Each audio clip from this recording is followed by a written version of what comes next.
Hello viewers, সবাইকে স্বাগত জানাচ্ছি নতুন আরেকটি ভিডিওতে।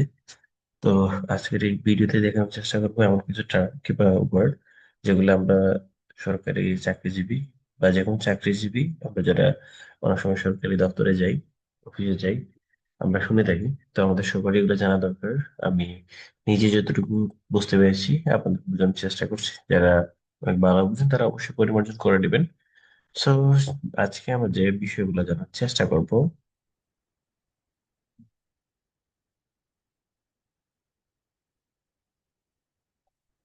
আচ্ছা, আমরা আজকে যা যা দেখবো তা হচ্ছে পরিপত্র কি, প্রজ্ঞাপন কি, প্রজ্ঞাপন ও পরিপত্রের মূল পার্থক্য, অফিস আদেশ কি, গ্যাজেট কি, প্রজ্ঞাপন ও গ্যাজেটের মধ্যে মূল পার্থক্য, আইন কি, আইন ও বিধির মধ্যে পার্থক্য, অধ্যাদেশ কি, আইন ও অধ্যাদেশের মধ্যে পার্থক্য, সরকারি চিঠি বলতে কি বোঝায়, প্রতিবেদন। এই কয়েকটা বিষয় আমরা জানার চেষ্টা করবো, কারণ এগুলো আমরা সবসময় আমাদের চোখের সামনে ঘুরে ফিরে এবং অনেক সময় সবগুলা একই মনে হয়, এই জন্য আমরা অনেক সময় গুলিয়ে ফেলি। তো দেখে নিই এগুলো কি। প্রথমে হচ্ছে পরিপত্র। রাষ্ট্র বা সরকারের পক্ষ থেকে কোনো জনস্বার্থমূলক, গুরুত্বপূর্ণ কিংবা বিতর্কিত বিষয়করণের নির্দেশনা বা নীতিগত সিদ্ধান্ত যখন জনগণকে আনুষ্ঠানিকভাবে সেটা জানার জন্য ঘোষণা প্রকাশ করা হয়, তখন তাকে আমরা পরিপত্র বা সার্কুলার বলি। পরিবর্তন নিজস্ব কোনো আইনগত শক্তি নেই, এটি মূলত নীতিগত নির্দেশনা। সরকার চাইলে পূর্বের নীতি পরিবর্তন করে নতুন পরিবর্তন প্রকাশনা করতে পারে। প্রকাশিত কোনো পরিবর্তন নিয়ে অস্পষ্টতা বা মতবিরোধ দেখা দিলে সেই পরিবর্তন সংশোধন করে নতুন পরিবর্তন জারি করা যায়। অর্থাৎ সরকার চাইলে কোনো একটা বিষয় জনগণকে জানাবে, অথবা যে যে কাউকে, সরকারি চাকরিজীবী অথবা যে কোনো ব্যক্তি প্রতিষ্ঠানকে জানাবে। তো কি করবে, একটা গুরুত্বপূর্ণ অথবা বিতর্কিত বিষয় যে কোনো পরিস্থিতি হতে পারে, সে একটা সিদ্ধান্ত নিলে সেটা সবাইকে জানিয়ে দিলে সেটা হচ্ছে পরিবর্তন বা সার্কুলার। এর কোনো আইনগত শক্তিও নাই, ভিত্তিও নাই। এটা চাইলে সরকার আগে যেটা ডিসিশন নিচ্ছে এটা আবার মানে ওই বিষয়টার উপর নতুন করে বসে আবার সিদ্ধান্ত নিতে পারে এবং চাইলে আবার পরিপত্র জারি করতে পারে। এটা কোনো লিমিটেশন নাই। তো এটা হচ্ছে একটা পরিপত্র। আমরা যদি একটা পরিপত্র দেখি, তবে পরিপত্র ধরনটা অনেকটা এরকমই হয়ে থাকে। সো পরিপত্র লেখা থাকতে পারে বা লিখেই থাকে বেশিরভাগ ক্ষেত্রে, যে এটা পরিপত্র। তারপর দেখেন প্রজ্ঞাপন। রাষ্ট্রের কোনো গুরুত্বপূর্ণ বা বিতর্কিত বিষয় করণীয় সম্পর্কে গৃহীত যে নীতিগত সিদ্ধান্তকে আমরা আনুষ্ঠানিকভাবে কার্যকর করার জন্য যে সরকারি দলিল প্রকাশ করা হয় তাকে প্রজ্ঞাপন বলা হয়। এটি শক্তিশালী আইনগত ভিত্তির উপর প্রতিষ্ঠিত। একবার প্রজ্ঞাপন জারি হয়ে গেলে পরবর্তীতে পরিবর্তন বা সংশোধন করা সম্ভব নয়। প্রজ্ঞাপন জারি হওয়ার পর সংশ্লিষ্ট বিষয়ে যে কোনো সিদ্ধান্তই আদালত গ্রহণ করে এবং এই পর্যায়ে সরকার এতে হস্তক্ষেপ করতে পারে না। অর্থাৎ মানে এটা হচ্ছে কি, সরকার বা রাষ্ট্রের কোনো গুরুত্বপূর্ণ সিদ্ধান্ত যেটা আনুষ্ঠানিকভাবে সরকারি দলিল আকারেই প্রকাশ করা হবে এবং সবার উদ্দেশ্যে, কিন্তু এটা একটা শক্তিশালী আইনগত ভিত্তি থাকবে। মানে একবার যদি ওই সিদ্ধান্তটা বা প্রজ্ঞাপনটা জারি হয়ে যায়, তাহলে সেটা এখানে সংশোধন বা পরিবর্তন করা সম্ভব হয় না। এবং এটা কে করতে পারে? একমাত্র আদালত করতে পারে। এতে মানে সরকার কোনো হস্তক্ষেপ করতে পারবে না, ওইটা আদালত দেখবে। আমরা যদি একটা উদাহরণ দেখি, তাহলে এটা হচ্ছে একটা প্রজ্ঞাপন। প্রজ্ঞাপন গুলো মূলত এই ধরনের হয়ে থাকে। তো এটা একটা উদাহরণ হিসেবে আমরা এইরকম একটা প্রজ্ঞাপন দেখতে পারি, বা প্রজ্ঞাপন দেখলে, এই ধরনের কিছু দেখলে বুঝতে পারি যে এটা একটা প্রজ্ঞাপন। তারপরে প্রজ্ঞাপন আর পরিপত্রের মধ্যে একটা পার্থক্য আছে। সো সেই মূল পার্থক্যটা কোথায়? প্রজ্ঞাপন হচ্ছে দুইটাই হচ্ছে শক্তিশালী এবং আনুষ্ঠানিক দলিল, কিন্তু প্রজ্ঞাপন হলো যেটা, যার আইনি ভিত্তিটা সুদৃঢ় এবং এটা সহজে পরিবর্তন করা যায় না। আর পরিপত্র, এটা হচ্ছে একটা নির্দেশনা, বিজ্ঞপ্তি বা যে কোনো জরুরি সিদ্ধান্ত যা প্রচারের জন্য ব্যবহার করা হয়। কিন্তু এটা একটি অপেক্ষাকৃত কম শক্তিশালী সরকারি ঘোষণা যা সহজে পরিবর্তন বা সংশোধন করা যায়। এটা হচ্ছে প্রজ্ঞাপন এবং পরিপত্রের মধ্যে মূল পার্থক্য, খেয়াল রাখবেন। তারপরে দেখেন অফিস আদেশ কি। অফিস আদেশ হলো মানে আপনাকে যে সংস্থা নিয়োগ দিচ্ছে বা যে কর্তৃপক্ষ নিয়োগ দিচ্ছে বা আপনার যে উদ্যোগ, ওনারা কিছু আনুষ্ঠানিক নির্দেশনা আপনাকে দিতে পারে সময়ে সময়। যেমন ধরেন আপনাকে নতুন পোস্টিং দিল, সেখানে জন্য একটা অফিস আদেশ। আপনার কর্মস্থল পরিবর্তন করবে তার জন্য একটা অফিস আদেশ। পদোন্নতি তার জন্য দিতে পারে। দায়িত্বপূর্ণ কর্মকর্তা নির্ধারণ সহ যে কোনো প্রশাসনিক কাজের জন্য আপনাকে অফিস আদেশ দিতে পারে। আমরা বলি না যে অর্ডার আসছে, আমাদের বদলির অর্ডার আসছে, পোস্টিং অর্ডার আসছে। তো এইসব বিষয়গুলো হচ্ছে অফিস আদেশ, যেটা হচ্ছে কি আপনার নিয়োগকারী সংস্থা করে থাকবে। আমরা উদাহরণ হিসেবে দেখতে পারি। So, অফিস আদেশ হচ্ছে এরকম যে কোন একজন ব্যক্তির কোন একটা বিষয় দরকার, ধরুন আপনার চিকিৎসার অনুমতি দরকার, আপনি বাইরে যাবেন, তাহলে আপনাকে যে একটা আহ, নির্দেশনা দিবে আপনি কি কি করতে পারবেন, কি কি করতে পারবেন না, বা শর্তাবলী থাকলে সবগুলো দিয়ে দিবে। তো এটা হচ্ছে কি আপনার অফিস আদেশ। আশা করি বুঝতে পেরেছেন অফিস আদেশ কি। তারপরে গুরুত্বপূর্ণ আরেকটা বিষয় হচ্ছে গেজেট কি। গেজেট হলো সরকারের অফিসিয়াল ঘোষণা সংবলিত প্রকাশনা, রাষ্ট্রপতি কোন সরকার কর্তৃক স্বাক্ষর করলে সেটি প্রজ্ঞাপন বা নোটিফিকেশন হিসেবে পরিচিত হয়। বিভিন্ন সরকারি প্রতিষ্ঠান তাদের প্রজ্ঞাপন, আইন, বিধি প্রভৃতি ইত্যাদি গেজেটে অন্তর্ভুক্তির জন্য ঢাকা তেজগাঁও অবস্থিত বাংলাদেশ ফর্ম ও প্রকাশনা অফিসে পাঠায়। পরে এই অফিস বিসি প্রেস তথা বাংলাদেশ সরকারি মন্ত্রণালয়ে উত্তোলিত গেজেট আকারে মুদ্রণের ব্যবস্থা করে, এবং মুদ্রিত গেজেটে রাষ্ট্রপতির সরাসরি কোনো স্বাক্ষর থাকে না, বরং শেষে রাষ্ট্রপতির আদেশ উল্লেখ থাকে। অর্থাৎ ধরেন বাংলাদেশে কিছু গুরুত্বপূর্ণ সিদ্ধান্ত হতে পারে, যেমন মুক্তিযুদ্ধের তালিকা হতে পারে, বিসিএস নিয়োগের প্রকাশনা, এরকম কিছু গুরুত্বপূর্ণ বিষয় থাকে। তো ওইগুলো হচ্ছে গিয়ে প্রকাশ করতে হয়। এগুলো প্রকাশ করার জন্য ওই যে পিএসসি যে প্যান্ট, যে প্রিন্ট পাবে প্রেস আছে, ওইখানে পাঠানো দেওয়া হয়। অনেক সময় আমরা দেখে দেখি যে কর্ণফুলী পেপার টেপের কোনো কিছু প্রিন্ট হয়ে আসছে, তো এখানে সরাসরি রাষ্ট্রপতি সিগনেচার না করলেও ওনার একটা আদেশ সময় এটা লেখা থাকে, এবং এটা হচ্ছে গিয়ে ওইখানে নতুনগুলো গেজেট আকারে প্রকাশ করা হয়।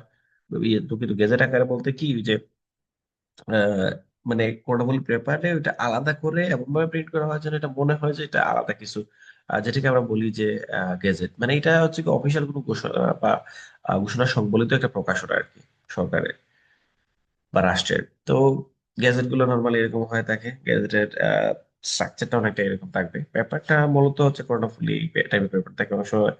এটার নিচের দিকে আমরা যদি দেখি তাহলে টাকার পরিমাণ এগুলো উল্লেখ থাকে, বা এগুলো কমন কিছু ক্যারেক্টারিস্টিক্স আছে, এগুলো দেখলে আমরা বুঝতে পারবো যে এটা বাংলাদেশ গেজেট। এই যে দেখেন এই বিষয়গুলো বা এই স্ট্রাকচার এটা হয়ে থাকবে। তো এটাকে আমরা বলি বাংলাদেশ গেজেট বলেন আর গেজেট বলেন, যাই বলেন, এটা এইভাবেই হয়ে থাকে নর্মালি। এখন প্রজ্ঞাপন এবং গেজেটের মধ্যে একটা পার্থক্য আছে। প্রজ্ঞাপন হলো একটি শক্তিশালী আইনি দলিল যা সরকারি সিদ্ধান্তকে স্বীকৃতি দেয় এবং এটার আইনি ভিত্তি সুদৃঢ়।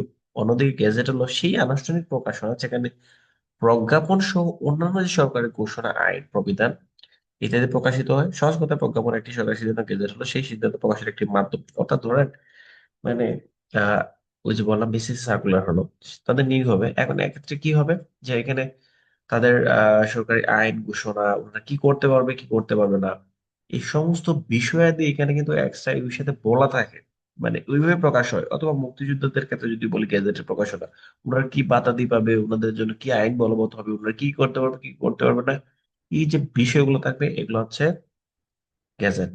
সো প্রজ্ঞাপন এবং গেজেটের মধ্যে এটা হচ্ছে মূলত মূল পার্থক্য। তারপরে দেখেন আইন কি। আইন মূলত আমরা জানি যে দীর্ঘকাল ধরে প্রচলিত প্রথা, রীতিনীতি বা রাষ্ট্র কর্তৃক আনুষ্ঠানিকভাবে প্রণীত বাধ্যতামূলক নিয়ম কানুনের সমষ্টি, জায়গায় রাষ্ট্র বা জনগোষ্ঠীর সকল সদস্যদের জন্য আবশ্যকীয় পালনীয়।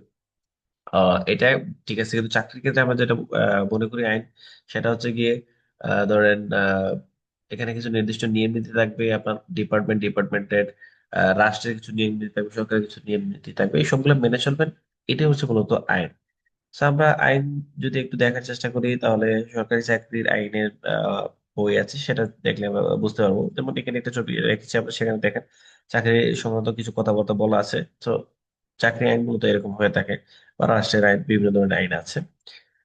বিধি, চাকরি এবং বিধি দুইটাই একই জিনিস প্রায়, বাট একটু পার্থক্য আছে। যেমন দুর্নীতি, এখানে দেখেন দুর্নীতি দমন কমিশনের আইন ও বিধিমালা, এই জিনিসটা এখানে এই জন্য রাখলাম যে আইন ও বিধিমালা বলছে, তার মানে অবশ্যই দুইটা আলাদা, কিছু একটা আলাদা জিনিস আছে। যেমন অ্যাকচুয়ালি বিধি বলতে পজিটিভ বিষয়গুলো বোঝায়, এখানে পজিটিভ নেগেটিভ সবগুলো বিষয় থাকতে পারে। আহ আমরা এদের পার্থক্য দেখলে আরেকটু স্পষ্ট হবে আমাদের ধারণা। যেমন আইন ও বিধির মধ্যে একটা পার্থক্য আছে। ওকে, কাছাকাছি মনে হলো তাদের ব্যবহারিক দিকটা কিছু পার্থক্য। যেমন আইন শব্দটি ব্যাপক এবং সার্বিক অর্থে ব্যবহৃত হয়, যেখানে বিধি শব্দটি অপেক্ষাকৃত নির্দিষ্ট সীমিত পরিসরের নির্দেশনাকে বোঝায়। উদাহরণস্বরূপ আইনগত বলতে বৈধ অবৈধ উভয় অর্থেই বোঝানো যেতে পারে, কিন্তু বিধিসম্মত শব্দ শুধুমাত্র বৈধ এবং অনুমোদিত বিষয়কে নির্দেশ করে। একটি আইনের সামগ্রিক অংশকে আইন বলা হয়, আবার সেই আইনের পৃথক ধারা এবং উপধারাকে বিধি হিসেবে ধরা হয়। অর্থাৎ ধরেন আমরা বলতে পারি যে এখানে কিছু লিমিটেড বিষয় থাকবে এবং স্পষ্ট বিষয় থাকবে, যেগুলো বৈধ সেগুলো হচ্ছে যে বিধি, এবং হচ্ছে বৈধ বৈধ সব বিষয়গুলো থাকবে সেটা চাই। যেমন ধরেন চাকরি আইনের ক্ষেত্রে আমরা যদি বলি, এখানে সামগ্রিকটা হচ্ছে আইনের বই বা চাকরির আইন, কিন্তু এখানে কিছু কিছু ধারা থাকবে এবং উপধারা থাকবে যেগুলো হচ্ছে পজিটিভ, এগুলো খুবই মানে এগুলো মানতেই হবে, না মানলে কি শাস্তি হবে, এগুলো চাই না আওতায় পড়ে। এবং বিধি হচ্ছে যেগুলো আপনাকে মানতেই হবে। সো এটা হচ্ছে আইন আর বিধির মধ্যে সূক্ষ্ম যে পার্থক্যটা। তারপরে দেখেন অধ্যাদেশ কি। যখন সংসদ অধিবেশন বিহীন থাকে, যেমন নির্বাচনের সময় বা সংসদ সাময়িকভাবে অকার্যকর থাকলে, রাষ্ট্রপতির জরুরি প্রয়োজনে মহামান্য রাষ্ট্রপতি যে আইন জারি করে তাকে আমরা অধ্যাদেশ বা অর্ডিন্যান্স বলি। এই রাষ্ট্রপতির নিজস্ব ক্ষমতা বলে জারি করা একটি আইনগত ঘোষণা, যা বিশেষ পরিস্থিতি অবলম্বনে কার্যকর হয়। অর্থাৎ দেশের যে কোনো কঠিন সিচুয়েশনে রাষ্ট্রপতি যেটা করতে পারেন যে উনি একটা আদেশ দিতে পারেন, সেটাকে আমরা বলি যে অধ্যাদেশ বা অর্ডিন্যান্স। একটা এরকম যেমন ধরেন এখানে অধ্যাদেশ, দেখেন আমি দেখে একটু, এই যে অধ্যাদেশ বলা আছে, অধ্যাদেশ গুলো মূলত এরকম গেজেট আকারে অনেক সময় হতে পারে, নাও হতে পারে। তবে দেখেন এই যে অধ্যাদেশে কিন্তু অধ্যাদেশ লেখা থাকে যে উনি রাষ্ট্রপতি কি বলছেন, এখানে মহামান্য রাষ্ট্রপতি যে আদেশটা দেওয়া আছে সেটা এখানে থাকে। তো আশা করি এগুলো দেখলে দেখলে আপনারা বুঝতে পারবেন যে কোনটা অধ্যাদেশ। আইন এবং অধ্যাদেশের মধ্যে একটা পার্থক্য আছে। আইন কি? সংসদে বিল আকারে উত্থাপিত একটি প্রস্তাব ও প্রস্তাব আলোচনা ও অনুমোদনের পর যখন সংসদ দ্বারা আনুষ্ঠানিকভাবে পাশ হয় তখন সেটি আইন হিসেবে গণ্য। এটি রাষ্ট্রের সর্বোচ্চ আইন প্রণয়নের প্রক্রিয়া অনুসরণ করে গৃহীত হয়।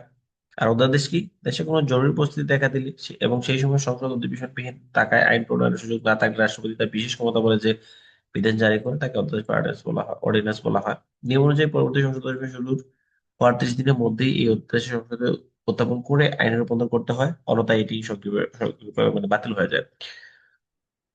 অর্থাৎ মানে এখানে দেখেন, আমি এখানে সূক্ষ্ম যে পার্থক্য সেটা হচ্ছে যে আইন যেটা সবাই একটা সম্মিলিত মতামত দিবে এবং সেটাকেই যখন গ্রহণ করা হবে সেটা আইন হিসেবে গৃহীত হবে। এবং এটা হচ্ছে কি রাষ্ট্রের মানে সর্বোচ্চ ব্যক্তিত্ব, উনি পরবর্তীতে সেটাকে অনুমোদনও দিতে পারেন। কিন্তু এখানে একটা বিষয় হচ্ছে গিয়ে, বা চাইলে উনারা যে সিদ্ধান্ত নিয়েছে সেটা উনারাই আইন হিসেবে গ্রহণ করতে পারে। আর অধ্যাদেশ বলতে এটা শুধুমাত্র এখানে রাষ্ট্রপতি হস্তক্ষেপ করতে পারবে। মানে যে কোনো একটা কঠিন সিচুয়েশন, অনাকাঙ্ক্ষিত সিচুয়েশন, রাষ্ট্রপতি যে বিষয়বস্তু জারি করবে সেটাই হচ্ছে কি অধ্যাদেশ, সহজ কথা আমরা যদি বুঝি। তারপরে দেখেন সরকারি চিঠি বলতে কি বোঝায়। আমরা অনেক সময় বলে থাকি যে সরকারি চিঠি আসছে, চিঠি আসছে, বা সবকিছুতেই আমরা চিঠি ব্যবহার করি। আসলে চিঠিটা কি? সরকারি চিঠি বলতে বোঝায় সরকার বা সরকারি প্রতিষ্ঠান কর্তৃক প্রেরিত একটি আনুষ্ঠানিক আনুষ্ঠানিক নথি যা সরকারের নির্দেশনা, অনুমোদন বা দাপ্তরিক যোগাযোগের জন্য ব্যবহৃত হয়। এটি একটি নির্দিষ্ট কাঠামো অনুসরণ করে, যাতে গণপ্রজাতন্ত্রী বাংলাদেশ সরকারের নাম, মন্ত্রণালয় বিভাগের নাম, পত্র সংখ্যা, তারিখ, প্রাপ্যতা তারিখ, মানে যতগুলো বিষয় আছে সবগুলো থাকবে। ঠিকানা, বিষয় সম্ভাষণ, মূল বক্তব্য, প্রেরকের স্বাক্ষর, পদবি অন্তর্ভুক্ত থাকবে। তো এখানে বিষয়টা হচ্ছে যে আপনি মানে কিছু একটা আসলো ঊর্ধ্বতন অফিস থেকে, তো সেখানে আপনাকে কি করতে হবে না করতে হবে, বা আপনার কাছে একটা রিপোর্ট চাইলো, তো রিপোর্ট চাইলো, বা এটা সেটা চাইলো, বা আপনাকে বললো যে এই কাজগুলো আপনারা করেন, মানে ভ্যাকসিন দিতে হবে, ভ্যাকসিন দেন, এটা সেটা করেন। তো এগুলোকে বলা হয় চিঠি। তো চিঠি কি করে বুঝবেন চিঠি? যে এখানে আপনার সরকারের নাম থাকবে, বিভাগ, মন্ত্রণালয় এগুলো থাকবে। ওনারা যে স্মারকগুলো দিবে স্মারক থাকবে, কোথায় যাবে, কোথায় যাচ্ছে, মূল বক্তব্য কি, কোথা থেকে আসছে, সবগুলা বিষয় এখানে থাকবে। আচ্ছা, আরেকটা উদাহরণ দেখলে আমরা একটু স্পষ্ট হবো। যেমন এখানে হচ্ছে কি কোভিড-19 নিয়ে কিছু একটা বলা হয়েছে মন্ত্রণালয় থেকে। তো এটাকে আমরা বলতে পারি যে এটা চিঠি। এটা চিঠি আসছে ঊর্ধ্বতন মন্ত্রণালয় থেকে। এখানে অনেকগুলো বৈশিষ্ট্য আছে, যেমন ধরেন এই যে সার্ক নাম্বার আছে, কোথা থেকে পাঠাইছে, কাকে পাঠাইছে, সবগুলো বিষয় আছে দেখেন এখানে। মানে কাদের কাছে যাবে, কারা পাঠাইছে, তারিখ সহ এখানে মূল বিষয়গুলো সবগুলো লিখে আছে তারিখ সহ।